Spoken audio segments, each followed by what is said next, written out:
Au sommaire de ce journal Religion, nous vous présenterons dans cette édition en Argentine une prison hors du commun. L'univers carcéral est réinventé sur la base de l'évangile.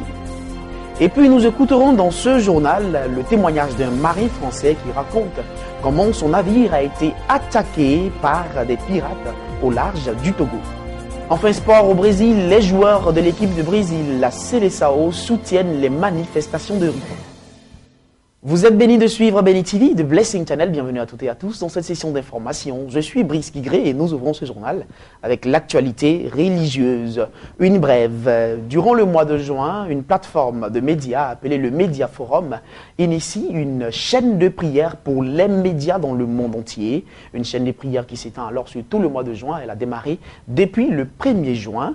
Elle est donc à son 22e jour et chaque jour ayant une intention de prière. Je vous donne lecture de l'intention de prière du 21e jour, c'est-à-dire le vendredi. Prions pour que les personnes qui ont développé une addiction à certains médias internet, notamment, en soient délivrées. Que Dieu leur donne alors l'humilité de le reconnaître et de chercher de l'aide auprès de personnes compétentes pour les accompagner sur le chemin de la délivrance. Je rappelle que c'est une chaîne de prière initiée par une plateforme de médias appelée le Média Forum.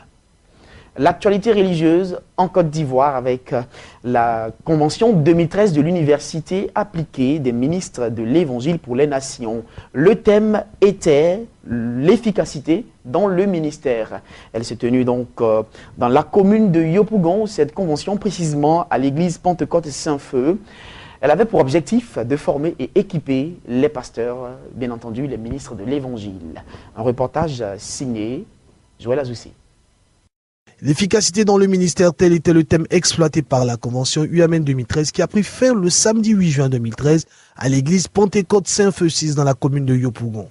Une convention qui a enregistré la participation de plusieurs serviteurs et servants de Dieu venus de plusieurs villes de la Côte d'Ivoire et des pays étrangers tels que le Cameroun et la France pour prendre part à un moment d'impactation, de recyclage et surtout un moment d'enseignement afin d'être mieux aguerris dans le ministère. Ce programme spécial s'est déroulé dans une atmosphère particulière avec la louange et la prière, suite à laquelle la parole de Dieu a été prêchée sur le thème « La justice produit l'efficacité ». L'homme de Dieu s'appuyant sur le psaume chapitre 92 verset 8 au verset 16 pour instruire l'assemblée sur la croissance du méchant et la croissance du juste. Selon lui, la justice de Dieu est très importante pour l'œuvre à laquelle le Seigneur Jésus a appelé ses serviteurs. Bien-aimés, il est important que vous compreniez que si nous sommes injustes ou dans la méchanceté, on n'aura pas de passé.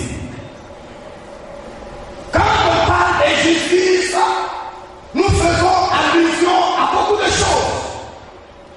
L'injustice entre nous serviteurs. L'injustice entre nous et nos assistants. L'injustice entre nous et nos responsables. L'injustice dans la gestion des affaires de l'Église ou du ministère. Sur le plan des finances. Comment responsabiliser? Si bien aimé, cette injustice s'attaque à votre vie. Vous êtes appelés ce matin à corriger parce qu'on ne peut pas évoluer dans cette injustice. Après un enseignement bien donné sur le thème du jour, c'est l'apôtre Jeannot Ngara, venu de la France, qui a apporté sa pierre à l'édifice en exhortant l'Assemblée. Ce programme a été également marqué par la remise des diplômes de participation et des livres ont été offerts aux hommes de Dieu présents pour leur permettre d'accroître leurs connaissances. Et c'est dans une atmosphère de réjouissance que la convention UAMN 2013 a refermé ses rideaux.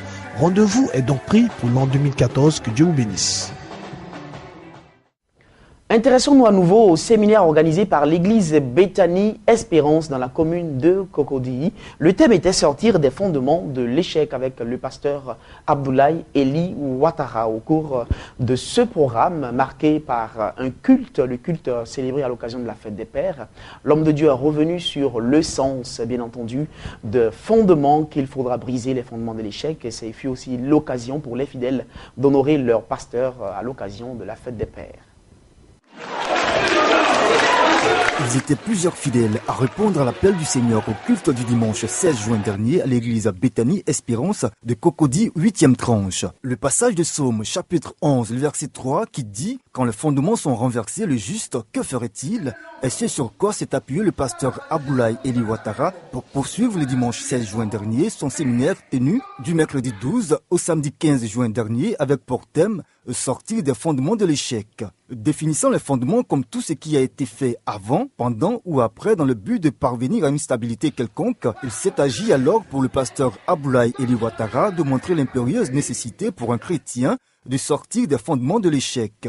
En se référant à Matthieu 7, le verset 6, le pasteur Aboulaye Eli Ouattara a signifié qu'à travers les fondements renversés, nombre de chrétiens vivent aujourd'hui une vie de chien. Le chien qui est toujours dans la servitude. Selon lui, l'une des causes profondes du blocage du succès dans la vie des justes, c'est la parole d'un père ou une autorité sur notre vie. Il ne s'est pas contenté de faire le diagnostic des fondements, mais il a rassuré l'Assemblée, Jésus changera la situation pour que les fondements qui étaient renversés soient mis à l'endroit. Mais la seule condition, laissez Jésus-Christ être devant vous en toutes choses, a-t-il affirmé. Quand Jésus passe devant plus de fort, lui-même il se charge de tout. On aime tellement se fatiguer, on aime se créer des problèmes, et puis maintenant on ne comprend pas, je vais à l'église, ça fait 5 ans, ça fait 10 ans, non il n'y a pas onction ici, je m'appelle là-bas, non il n'y a pas onction ici, tu vas te promener de pasteur en pasteur, tu vas savoir que ce n'est pas le pasteur qui bénit, mais c'est Jésus qui bénit. Après un tel enseignement, il faut également noter que le culte fut l'occasion pour les fidèles d'honorer leur père, le pasteur Aboulaye Eli Ouattara, à l'occasion de la célébration de la fête des pères. Prestations scéniques, ballets exécutés par les enfants, danse des hommes habillés en tenue traditionnelle ont meublé ce culte aux couleurs festives. Et c'est avec une voix empreinte d'émotion que le pasteur Aboulaye Eli Ouattara a remercié ses fidèles pour tous les cadeaux qu'il a reçus.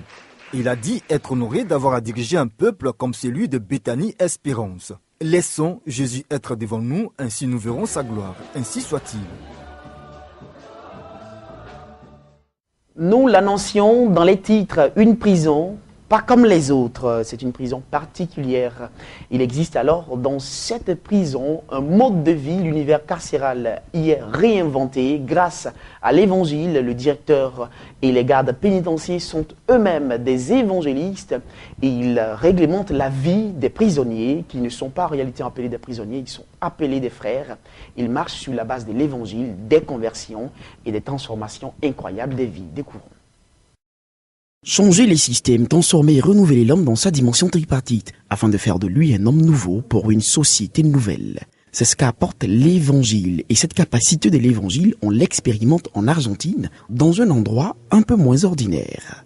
C'est dans une prison du village de Lisandro Elmos, on vit l'univers carcéral autrement, différemment de ce qu'on connaît. Le directeur et les gardes pénitentiaires sont des chrétiens évangéliques qui font de la parole de Dieu un moyen efficace de transformation des prisonniers qu'on ne désigne plus par ce nom, mais qu'on appelle des frères.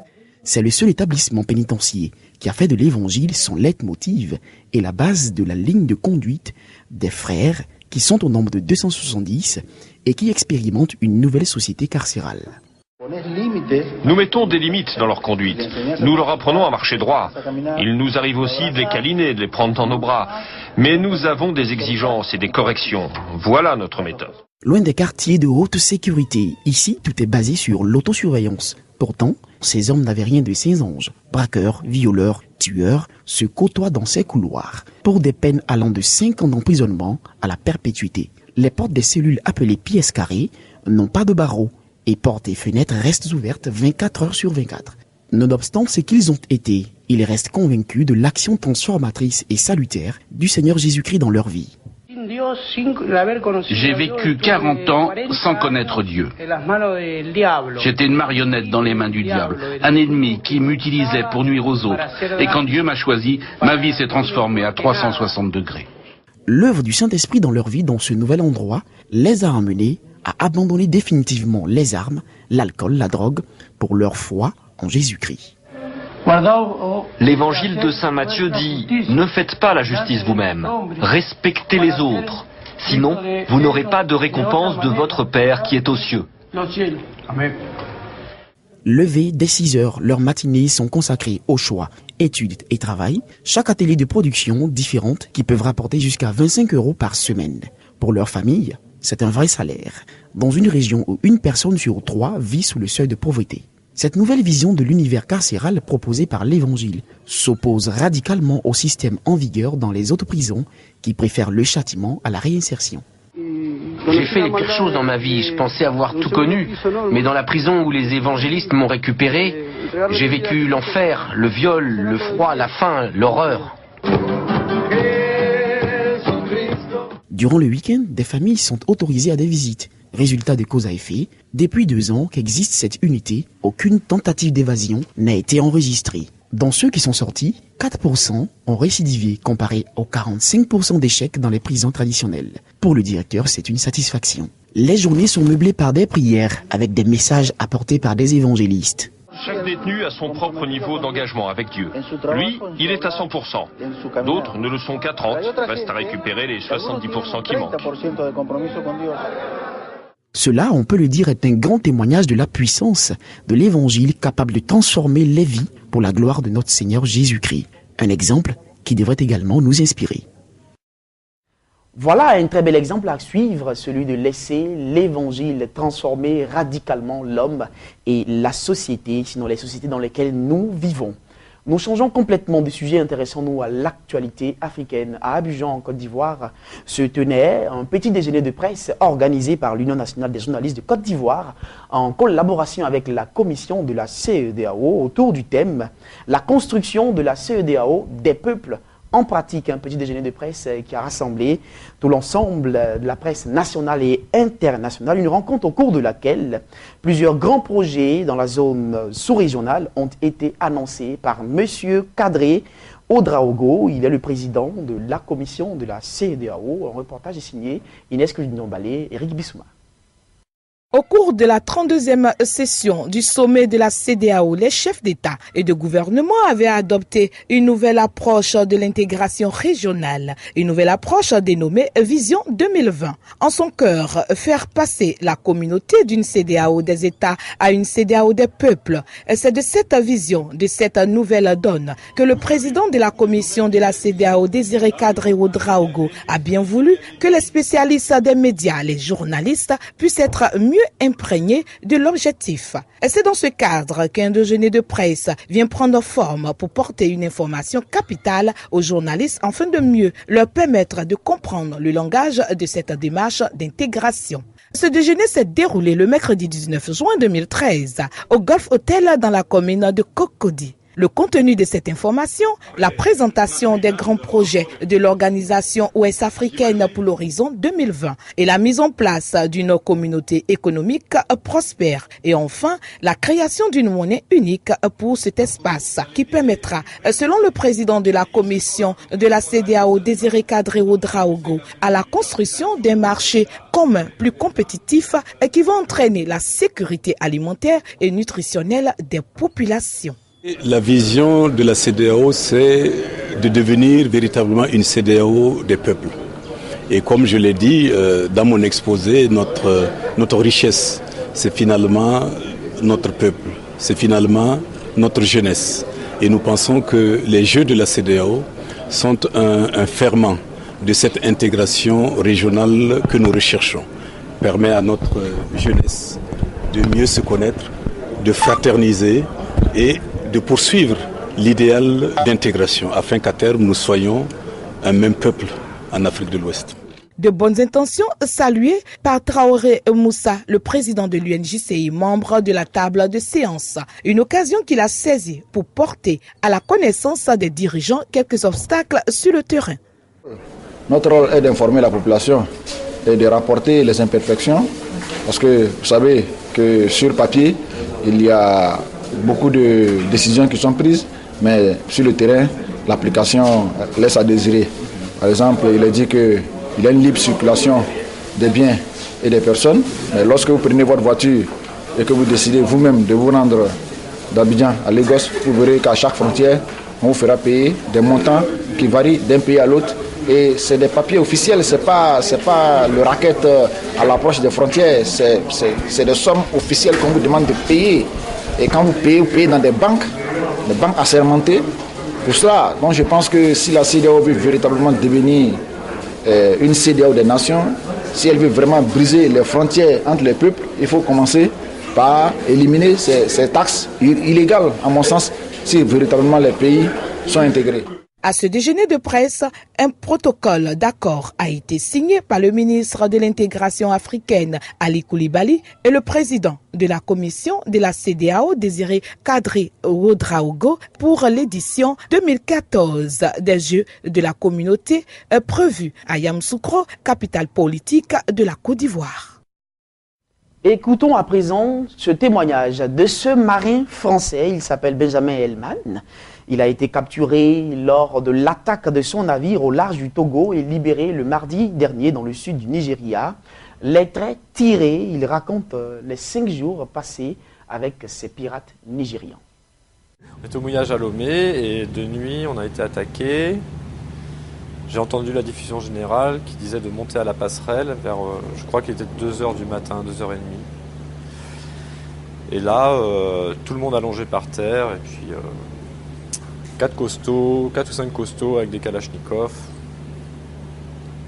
Dans ce cas-là, on cherche un endroit pour se coucher, où il y a la place, et on se couche et on attend. Et ils voulaient de la cargaison, en fait, ils voulaient voler la cargaison, mais manque de bol, il n'y en avait pas, quoi.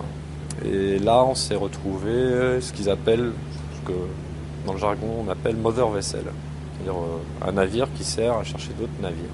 Et là, on fait route doucement, on essaie de trouver des navires à la dérive qui sont faciles à attaquer. Ils nous ont même fait fabriquer des échelles et des crochets, comme dans les films. Ils n'étaient pas là pour nous nuire, mais ils étaient quand même. On avait le sentiment qu'ils étaient imprévisibles. Ils n'étaient pas organisés, c'était désorganisé.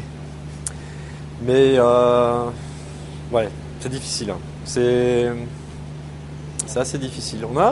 On communiquait ensemble quand même. On arrivait à avoir des échanges et tout. Et quand ils sentaient qu'ils perdaient un peu trop le contrôle, ou peut-être trop d'affectifs revenaient, ils nous terrorisaient un petit peu pour qu'on se calme et ils reprenaient le contrôle, quoi. Donc ça, comme ça oscillait comme ça. Ces attaques de pirates, justement, inquiètent sur le continent, surtout dans le golfe de Guinée. C'est d'ailleurs l'une des principales raisons pour lesquelles se tiendra bientôt, donc le 24 au 25 juin prochain, un sommet sur la sécurité et la sûreté dans le golfe de Guinée au Cameroun. Des pays africains tentent de se protéger en mettant en place des unités spéciales. Nous allons redécouvrir cette unité spéciale du bataillon d'intervention rapide du Cameroun qui protège les eaux du pays. Apportez-moi le blessé au camp. Allez. Exercice à balles réelles pour le bataillon d'intervention rapide, le BIR. Ces soldats sont l'élite de l'armée camerounaise. Ils sont chargés de protéger le pays du grand banditisme, leurs ennemis, les groupes terroristes et de plus en plus les pirates maritimes. Face à la menace de ces bandits des eaux, le BIR Delta, créé en 2009, est spécifiquement formé pour protéger les côtes de leurs attaques. En dehors de la formation initiale, qui est presque un tronc commun qui amène tous les soldats jusqu'au niveau de chef d'équipe, nous avons des formations spécialisées à l'intérieur. Il y a des combattants, il y a des skippers de combat, il y a des chefs, des mécaniciens d'embarcation et j'en passe. Mais le principe ici, c'est que le militaire doit toujours rester d'aplomb. Il doit toujours être entraîné. Un entraînement rigoureux qui ne permet pas à lui seul de garantir le succès des opérations. Bien équipés, les pirates maritimes sont très rapides et difficiles à repérer.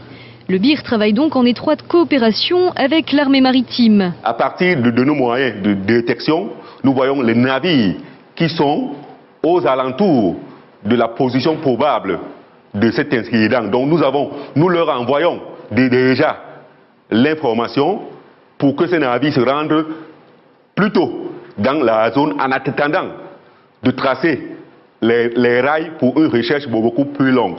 Une synergie qui aurait permis, selon les militaires, de mettre fin aux attaques sur les côtes camerounaises. De la technologie au secours des passagers et de l'écologie, on le découvre au salon de l'aéronautique de Bourget. Chaque jour, des millions de personnes prennent l'avion. Chaque jour, ces millions de passagers sont soumis à des contrôles de sécurité toujours de plus en plus stricts dans les aéroports. Pour ainsi faciliter la tâche à ces passagers, la société française Safran propose un système technologique innovant qu'elle a présenté à l'occasion de la 50e édition du Salon de l'aéronautique du Bourget qui se tient à Paris et qui réunit l'ensemble des acteurs de l'industrie mondiale autour des dernières innovations technologiques. Chaque jour, des millions de personnes prennent l'avion. Chaque jour, ces millions de passagers sont soumis à des contrôles de sécurité toujours plus stricts dans les aéroports. Comment rendre cette étape plus fluide ? La société française Safran a profité du Salon du Bourget pour présenter sa solution, le système Morpho. Il s'agit non seulement d'un parcours, mais également d'accompagner la démocratisation du transport aérien. Aujourd'hui, on ne pourrait pas imaginer un instant de prendre le métro à Paris avec quelqu'un qui viendrait poinçonner à la main votre ticket de métro. Donc il est important d'accompagner, mais également d'automatiser et de donner aux passagers le moyen d'avoir le contrôle de ce processus en même temps. Dans le système Morpho, la carte d'embarquement est associée aux empreintes digitales du passager. Celui-ci traverse rapidement un portique qui détecte la présence d'objets dangereux, y compris les traces d'explosifs. Un grand progrès, plus besoin de retirer les liquides des bagages. Le système est capable de les identifier et de laisser passer ceux qui sont sans danger.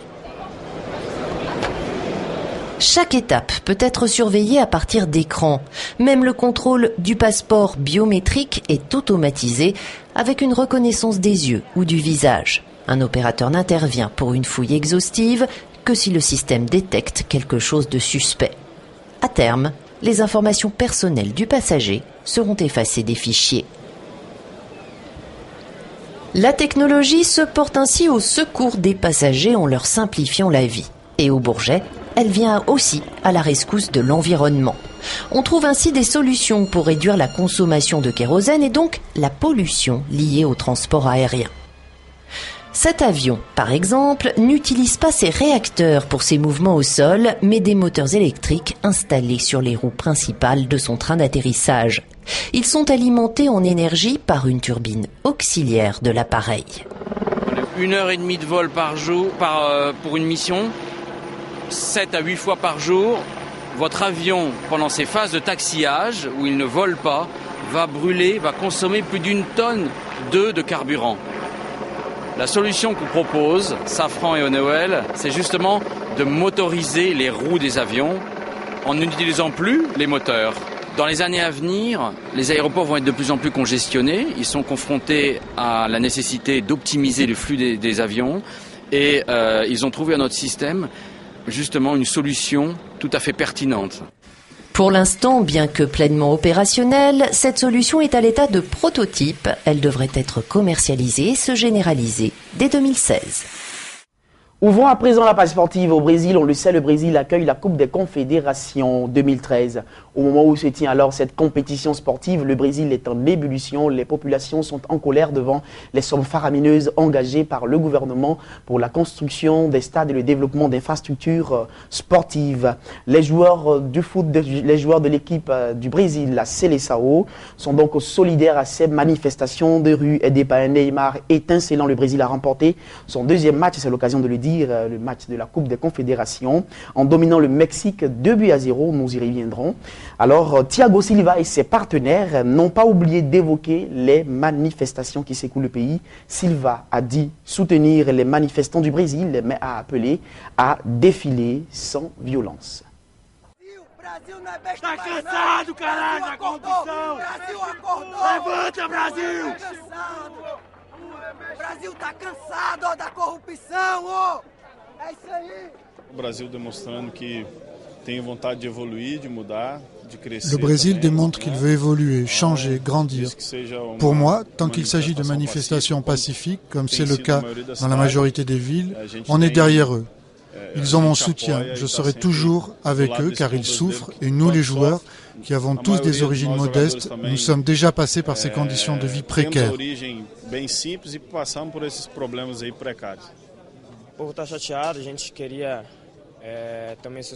Le peuple est en colère, on voulait être solidaire de ces gens. Ce n'est pas parce qu'aujourd'hui nous avons de meilleures conditions que nous avons oublié d'où nous venons et qu'il faut tourner le dos à tout ça. J'ai traversé beaucoup de difficultés quand j'étais petit, je sais ce que c'est, je comprends cette révolte. J'ai un mot à leur adresser. Protestez si vous sentez que c'est nécessaire, mais sans violence, car la violence ne va rien changer, elle ne va rien apporter. Mas sem violência, porque eu acho que violência não leva a nada, eu acho que não vai mudar nada você fazendo violência. Ces manifestations n'empêchent pas alors la tenue de la compétition. Nous allons donc nous intéresser, nous également, aux résultats de certaines rencontres, notamment la rencontre Brésil-Mexique. Le Brésil a donc battu le Mexique 2-1 avec un explosif Neymar, buteur sur donc la première action, le premier but du Brésil, d'un coup de pied gauche extraordinaire, une reprise de volée du gauche. Et puis ensuite, une très belle chevauchée qui lui permettait d'offrir un caviar à son coéquipier Fred pour le deuxième but. Le Brésil confirme ici ainsi la pleine forme de son équipe. Et le représentant de l'Afrique, le Nigeria, s'est incliné face à l'Uruguay 2-1 après avoir pilonné pour sa première rencontre l'équipe de Tahiti.